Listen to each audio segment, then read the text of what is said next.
Is in relation to items 8A and 8B on the current agenda. We have folks from Budget and API to discuss OpenGov, which is an online procurement process for the city. And with that, I'll turn it over to, I guess, Director Rudd. Tim Rudd, Budget Director and Purchasing Director, and Nicolas Diaz, Chief Innovation and Data Officer with the API team. so in the slideshow, Shazib, if you go to the next slide. So in 2022, Syracuse won a $1 million Bloomberg Philanthropies grant to transform procurement. And this just summarizes some of what we've done. We're in year 3. So our grant really should be wrapping up. Basically half of the million went to support staffing and such, and the other half is supposed to be dedicated toward technology solutions. So this is essentially the solution that we've identified in the process, which will allow us to move to a digital process for bids and RFPs. So a lot of the purchasing is already kind of subdivided. So we have an IMA with the county, and they do essentially all of our commodity buying and small purchase stuff and the quote process for less expensive stuff. And then we maintain full control over the expensive stuff. So This goes across all the departments. One more. Oh, I'm sorry. I thought you were running away, Councilor Navi. Oh. Thank you. This goes across all the Thank you. So this will service all departments. So all departments, if you've ever been on an RFP committee, that will now be electronic, which will help really it'll help the departments to draft their RFP. So there'll be a lot more consistency in terms of the template, and they'll be able to focus on the parts that are related to what they need to do, which is usually the scope of work and the timeline, and to some extent the criteria we're going to judge the vendors by.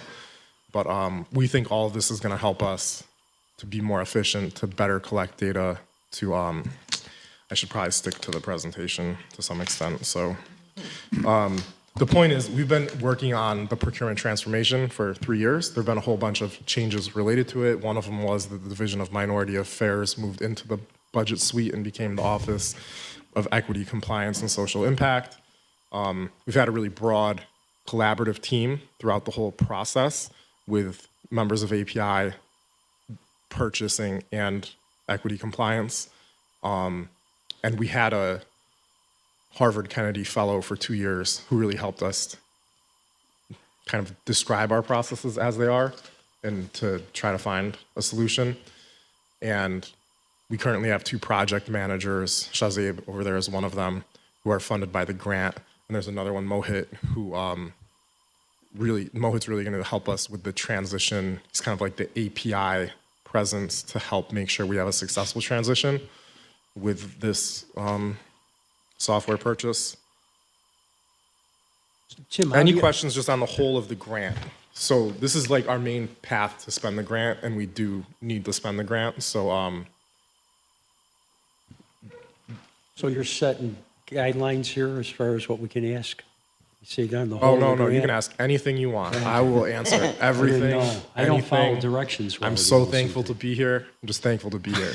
I mean, what's interesting to me, increasing vendor diversity, which is important, but how do you do that?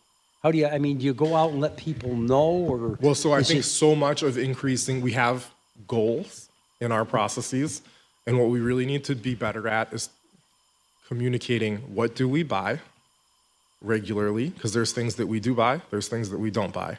Where do we have vendors who are following the rules? Where don't we have vendors who are following the rules? Where do we have contracts that are honoring the process but are failing to meet the goal? And we really need to more broadly share in a timely manner the work that's upcoming, and that helps the Equity Compliance Office do outreach to the people on the directory and better like say, hey, the city is about to spend a lot of money replacing water lines, lead service water lines. There's going to be equity goals on all of this spending. You have a business that's a local minority woman-owned company. Maybe you should think about preparing for these opportunities that are going to come in the next year. So too often we've been too late to communicate these things. So when you use the directory the nature of the process is that when you get an award, you're supposed to reach out to the directory to find subcontractors. How do you get in the directory? You have to sign up. So that's the thing. If So- there's not already a vendor that does the work on the directory, then at that point you document that there was no one on the directory, and that's the good faith effort, right? So if there are people on the directory who do that work, you have to reach out to them and go through basically see if there's a way for them to do the work, and if not, you have to document that they weren't interested or they weren't available or they don't really have that skill set. And they But- just register and beat themselves?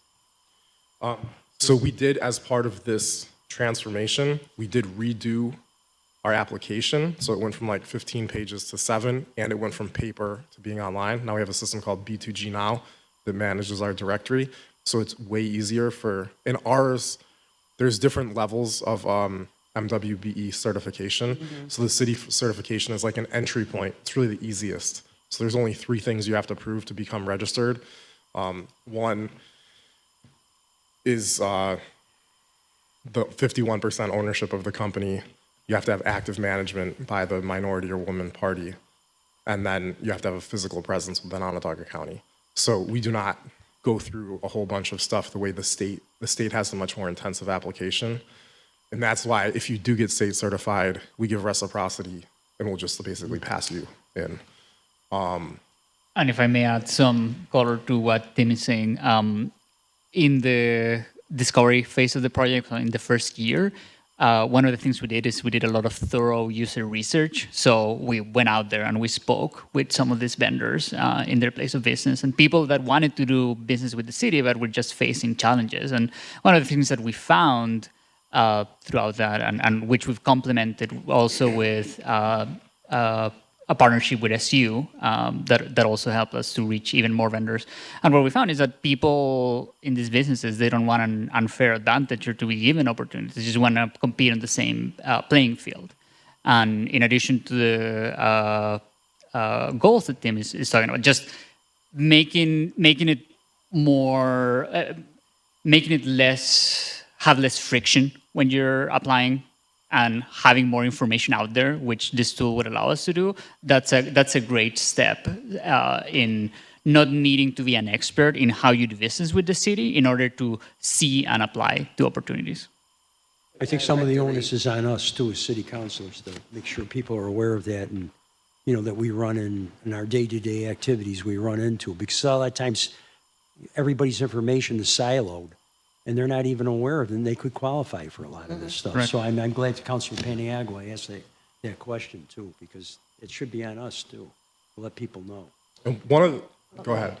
No, you. Me? Yeah. So the implementation of the program, it's been covered by this grant that we got, the $1 million. But then what are the out-year costs? So there is so this outlines Next. the cost of the 3 years. sorry. So we're paying for the first 3 years of this software with the grant money. So there would be, assuming this works and is a good tool that helps the city to do the work better, there will be a cost of roughly 80-something thousand in year 4. And as we jump to year 4, I know that we've had a conversation on this. Do you anticipate that $80,000 turning into cost savings for the Absolutely. city? I mean, this is like, I think procurement is a function that we haven't paid enough attention to. So 3 years ago, before this initiative, the purchasing, I feel like I left the council, became budget director, and it took me a year to realize I was also the procurement director because there was a lot that just kind of like skirted through. And so we had a clerk, and that was it. And the clerk was basically just processing things. So now we have a clerk, a purchasing analyst, and an assistant director. So Laura's the assistant director. And then we have an assistant director and an impact analyst in equity compliance. So we have more capacity, but this is like the type of thing, like right now we're thinking a fair amount about the water line issue because there's a lot of lines that need replacement and the cost is very high. And if you can pause and think about the way in which you're gonna buy it, if you're gonna spend $300 million, you very well may save 50 million, right? So like the degree to which we can save is almost like incomprehensible to doing these things better. And I think it can have almost like an economic multiplier because although we've had goals in place for a very long time to include minority women in local businesses, I think the reality, there's really no one here who could say how good we've been at meeting those goals because we've never actually had consistent, reliable data to show. And I think we're really close to that point. Like the thing I was going to say was that we're very close to being able to issue a annual purchasing report. So kind of like in fiscal year 2024, what were all the contracts that we had by department to purchase what, for how much, with what kind of goals. So like what process did it go through? And then what goals did it have? And then did the vendors honor the process? And we're basically like gonna be able to do that. And I don't think that's ever happened before. And that will help us understand what we need to do to make the process work better. And there have been a number of, but I definitely think that having the software will help us share the opportunities more broadly. OpenGov has a huge network already of like public sector governments that use it. So the vendors that are already in OpenGov are gonna also see our opportunities. So inherently we're expanding to a new universe of people, but it also should, and it may actually help our local vendors when they apply to our jobs find other opportunities other places, because there's also this whole network of opportunities in OpenGov. So if you're doing business with Syracuse, you're going to more easily see the other opportunities within this system for other governments across the country. So OpenGov is the directory? OpenGov is the electronic platform for bids and RFPs. B2G Now is the directory software. Is that So the just directory, us, or is that intergovernmental? well, B2G serves a number, like New York State uses B2G Now, Onondaga County uses B2G Now. So B2G Now is kind of the standard for directory maintenance and MWBE subcontracting, planning, and compliance. So now the vendors are uploading into B2G Now to register, but also at the point of award, the Form A, which is the plan of how does the vendor plan to subcontract, is now uploaded into B2G Now. So, and then hopefully the Form B, which is the actuals at the end of the contract, will also be uploaded into B2G Now, and we will have the plan, the actuals, and ideally an explanation of any variance. And the whole system will document the good faith process, right? So it's gonna show if, for example, you had a project that didn't have vendors in the directory, it's gonna document that you went through the process to reach out to what was there or give a snapshot of what was on the directory at that time. And just in the event that some business may not be in the directory at that point in time, are we reaching out to individuals like Ricky Brown or the Women's Economic Institute just to see like if they are currently working with someone to get paperwork done for their certifications? So definitely the Office of DEXI, the Equity, Compliance, and Social Impact, is in contact with folks like Ricky Brown and community members all the time. And so Vaughn Davis, who's the assistant director, he just went on paternity leave, so congratulations to him for a good thing.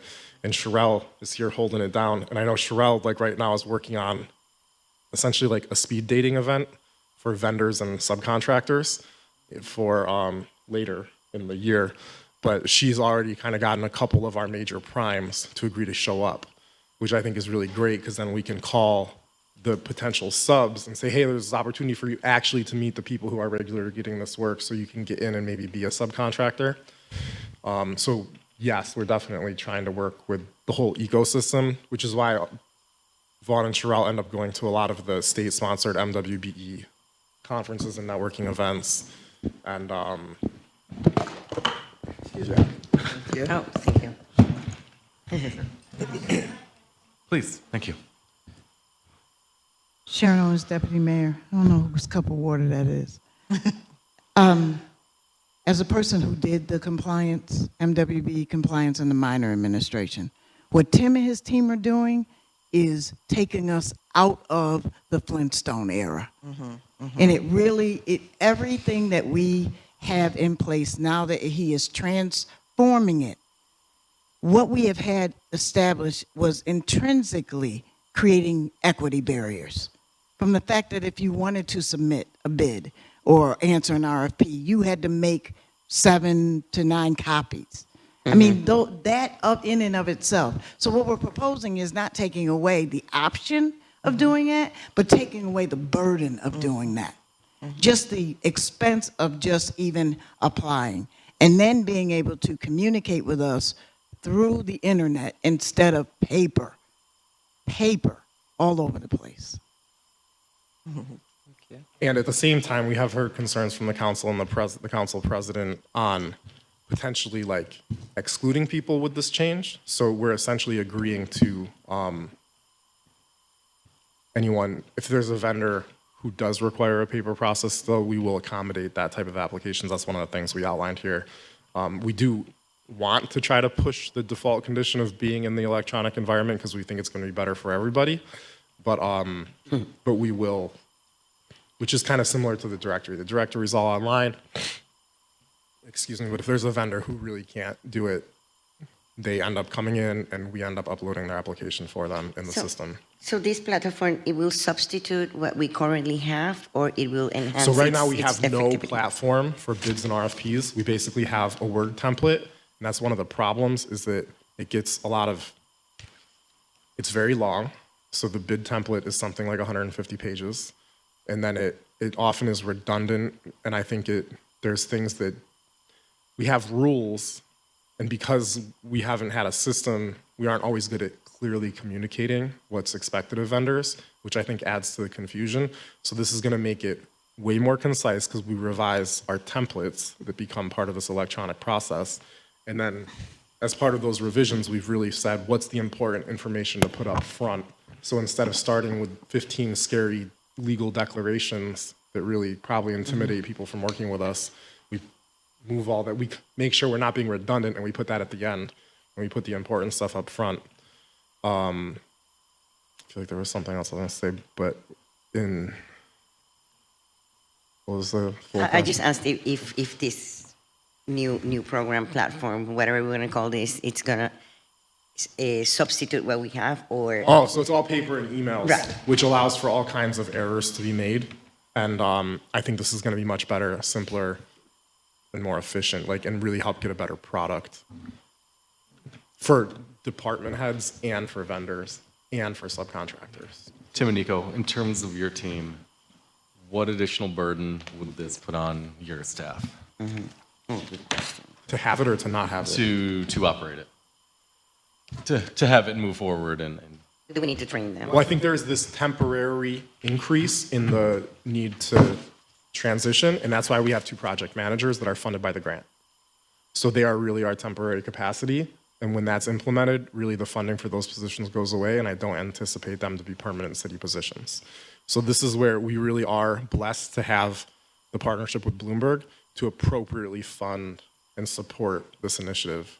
And we even had the Harvard Fellow for 2 years that was totally paid for by Bloomberg Independent, not even on our grant. So we've had probably far more support to make this change possible than a lot of the other technology initiatives that I think struggle to actually have that type of support. So Wait. go ahead. Just to answer that really quick, because it's a good point.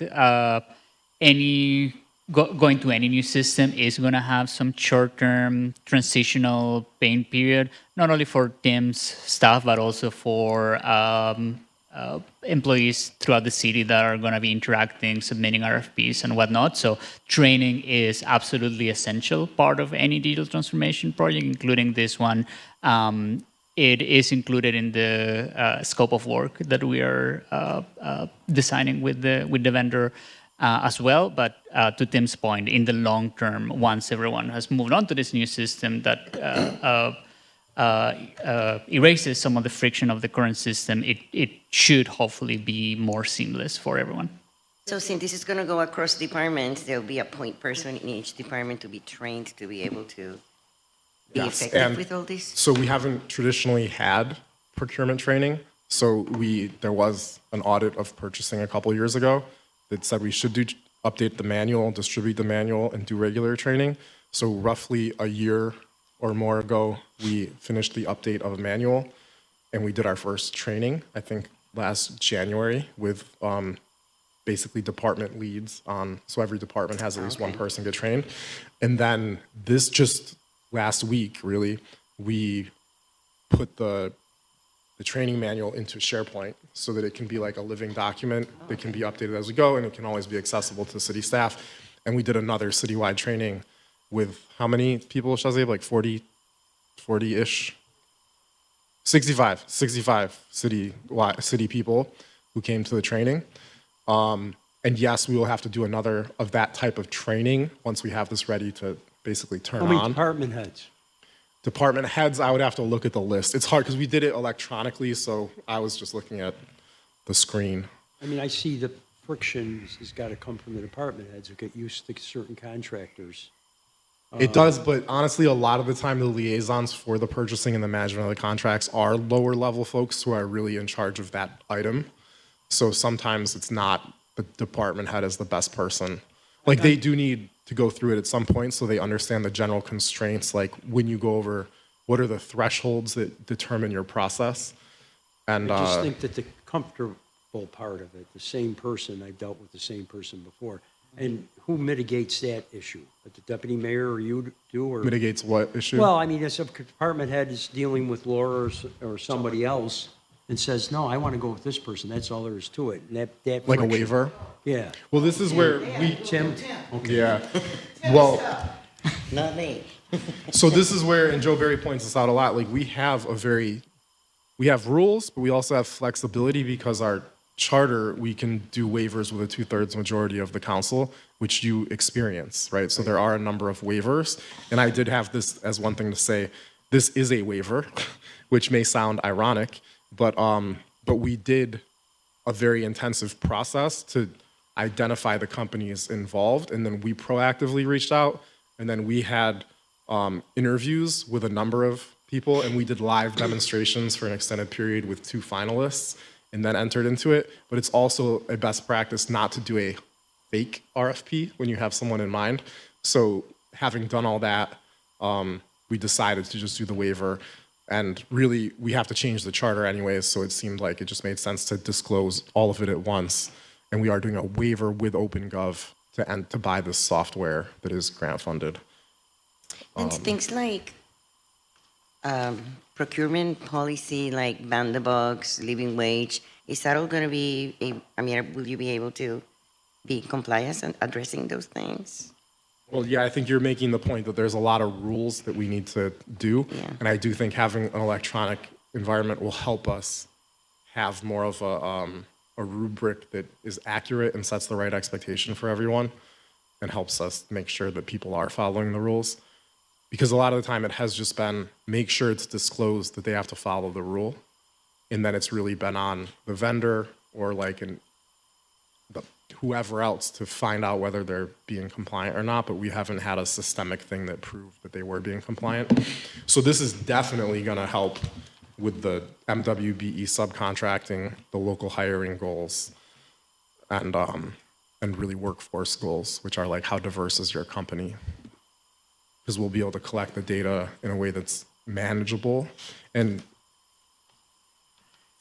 further in the slideshow, like as we get better data, Shazay, if you go to the President Hudson special with the Maxwell capstone, we've also, because of this, I think we've had the capacity to do stuff with Maxwell each year, not this one, but the one that has the chart, So this type of thing. So we collect EEO data, which is demographic data on all the companies that apply to work with us, and it gives their racial and gender composition. And this kind of does it by size, but the Maxwell students were able to take our data that we're getting better at collecting and show like that 18% is the target. How? Diversity targets. This is for the female targets, so the target's really at 12. But you can see here that companies typically exceed the diversity target for women because the women target's only 12.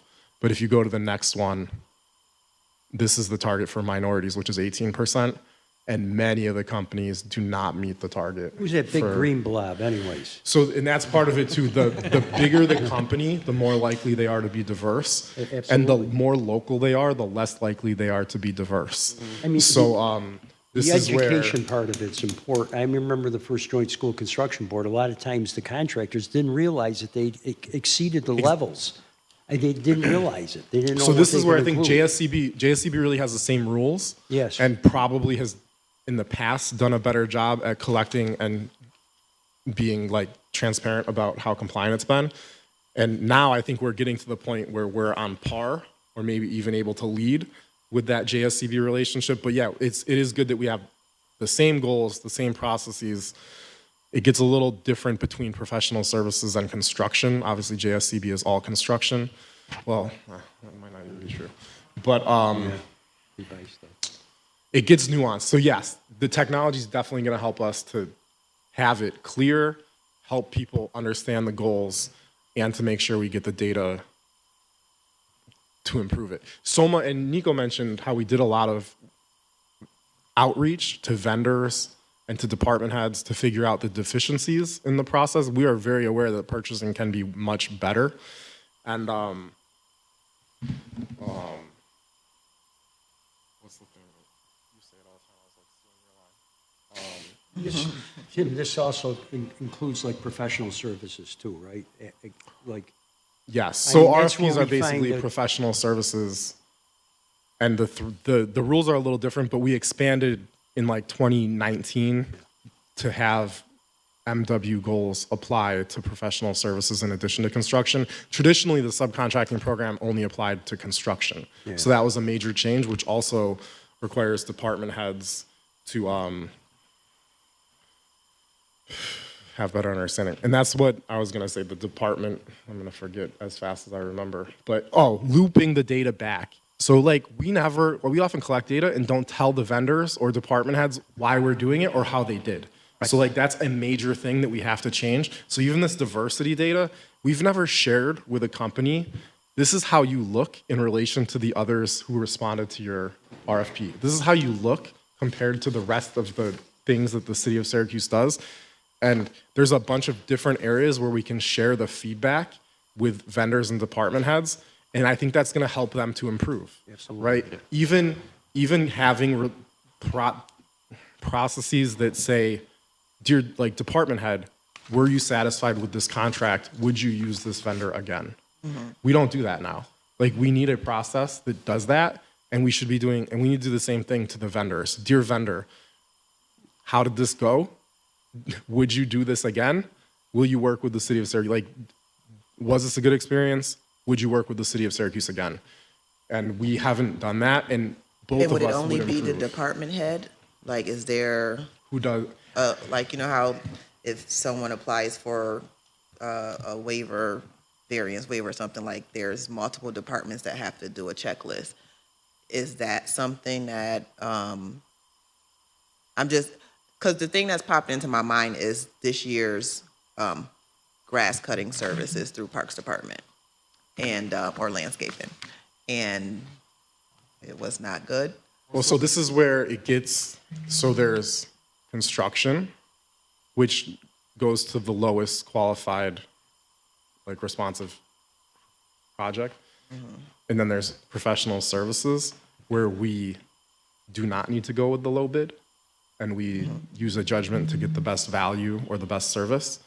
And then there are these things that we call non-professional services, which are basically services that we do want to go to the low bidder.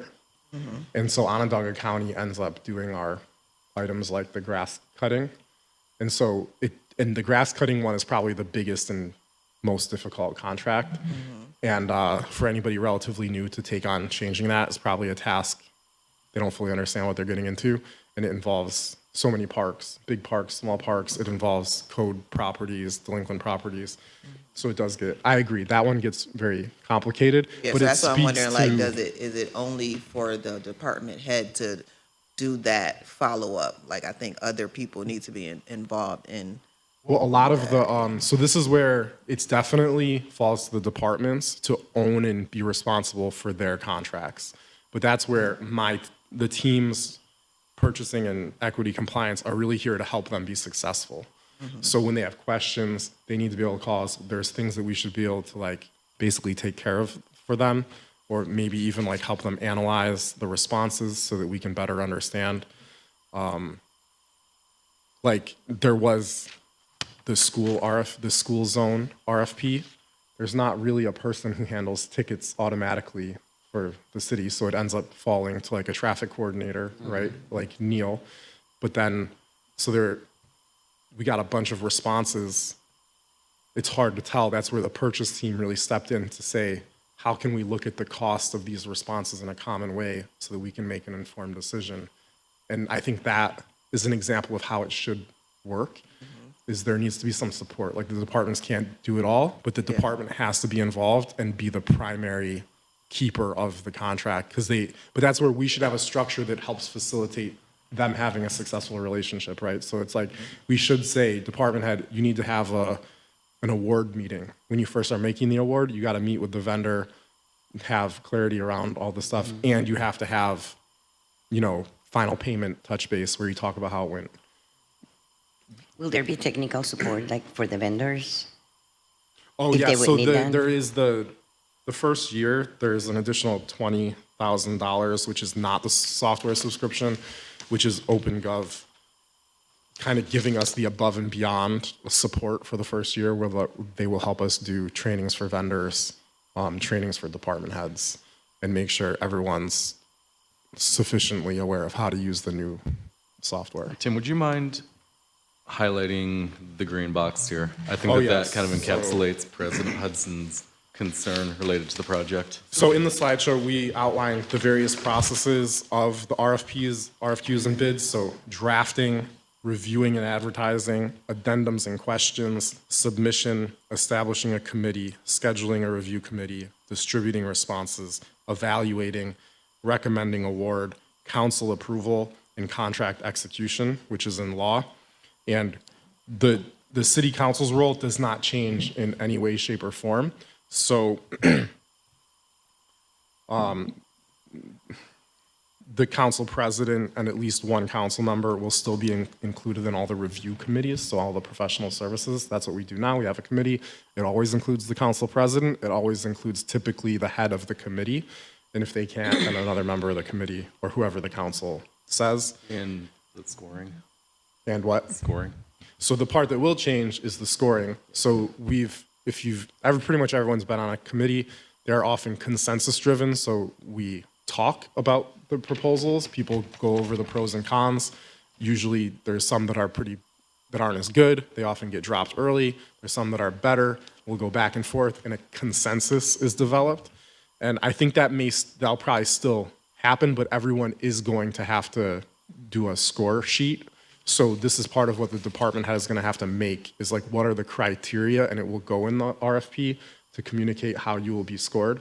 But we're going to have scores. We're going to have to collect the scores. Those scores will be foilable. So like in theory, anybody could request them at any point, and OpenGov really facilitates that. To do it, they will be anonymous, so they won't know which member of the committee filled it in, but they will be able to see.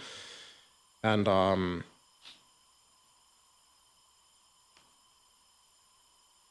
the other part related to that is when you do get put on a committee, all the members of the committee will officially have to fill in a conflict of interest form, which we do not do well now, but is a major thing. So it will be saying, like, do you have any relationship with these parties that might be a conflict? And that, I think, is also a very good practice to have in place. Tim, how much money do you think the city's going to save with this? Maybe ensuing years. I think it depends. I mean, I think you could think of, if we're spending $100 million and we got 10% better, that's 10 million more a year. Okay. So I think it's very easy to save. And then really we have large capital expenses that come through every once in a while. So the water line replacement, if we get 10% better on $300 million, that's $30 million. So I think there's this is one of those areas that we often forget about, but that it really is the difference. You can save money if you buy wisely and have good relationships with vendors and department heads. And what's our percentage of city budget that goes through contracts? Like 30%, maybe more?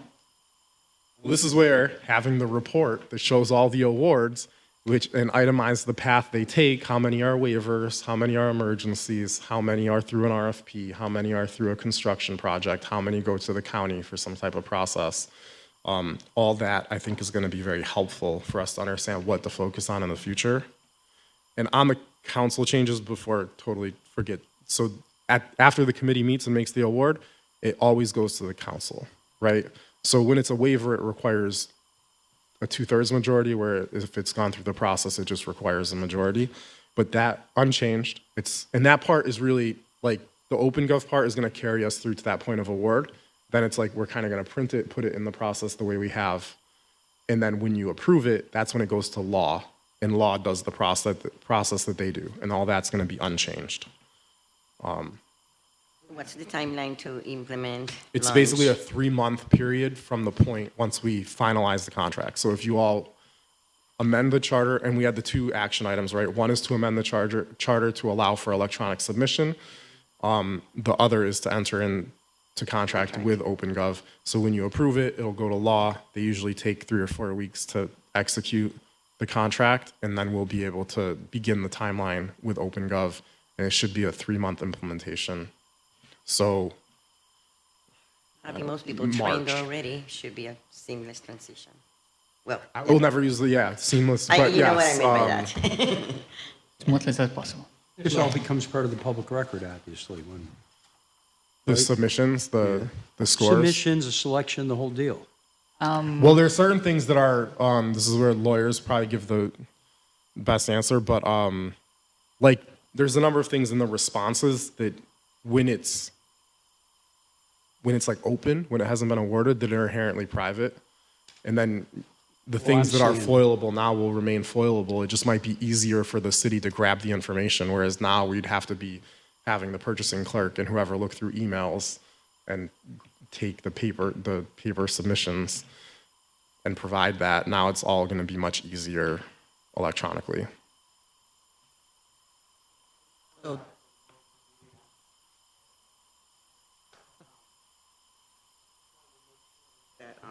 that you all talked about the training for the counselors, that you guys gonna provide ample time to go through the system once you get it, so the council can see their part in it, how they maybe have Sure.